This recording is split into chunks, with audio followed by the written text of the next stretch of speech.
Hello guys! So, ngayon, mayroon ako na-discover sa YouTube. Bagong update na naman. Nag-add-on sila ng another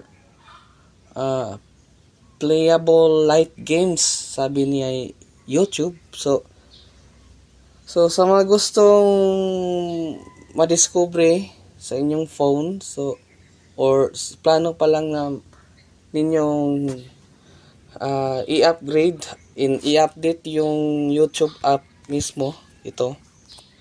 Punta kayo sa Play Store at i-update nyo. So, sa akin, naka-update na to. So, sa mga curious anong playable games, ito yung mga games na sobrang gaan lang. So, naka-built-in na siya dito sa application mismo sa YouTube. So, ang gagawin nyo lang, punta ka sa YouTube app at punta kayo dito sa Compass at ito, Playables. So, dito nyo makikita yung mga any variety games or light games na gusto nyo i-try at i-play. Pero sa akin, yung paborito ko is ito. Yung pinaka-paborito ko is ito. In my personal. Isara mo muna yung pinto.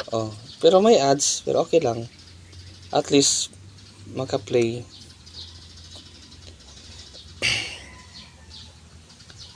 Okay, antayin lang.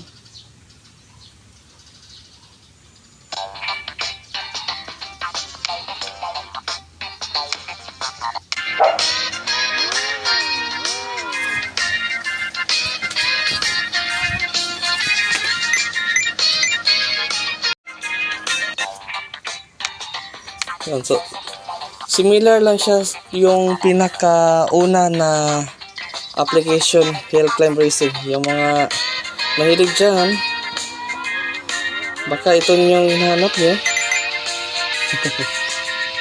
Yan, diba? Parang lang siya.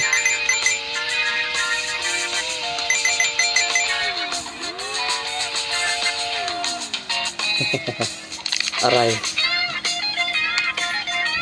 So, this playable siya. Marami na mga word search, mayroong dessert. So far, ito yung na-play ko lahat. Yun, just out of curiosity.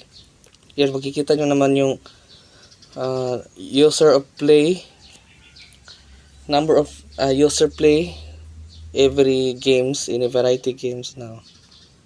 So, yan. Once again, kung wala kayong ganito, playables dito, I think kailangan nyo talaga na i-update yung YouTube app doon sa Play Store. So, madali lang yan. Paano mag-update? Dito lang. Hanapin mo yung Play Store or dito kayo sa search bar, type Play Store. Yon. Search dito. YouTube. Yan. YouTube. Then update. Yan lang. Okay, wait until mag full yung circle. Tapos installation, wait lang, mga around few seconds lang yan until ma-complete. At doon makikita nyo yung playables. Okay, so yun lang, quick tutorial lang sa mga mahilig sa light games. I hope ito yung chance na matry nyo sa inyong phone. Okay? And don't forget, like, share, and subscribe naman para more tutorial soon. Okay, thank you.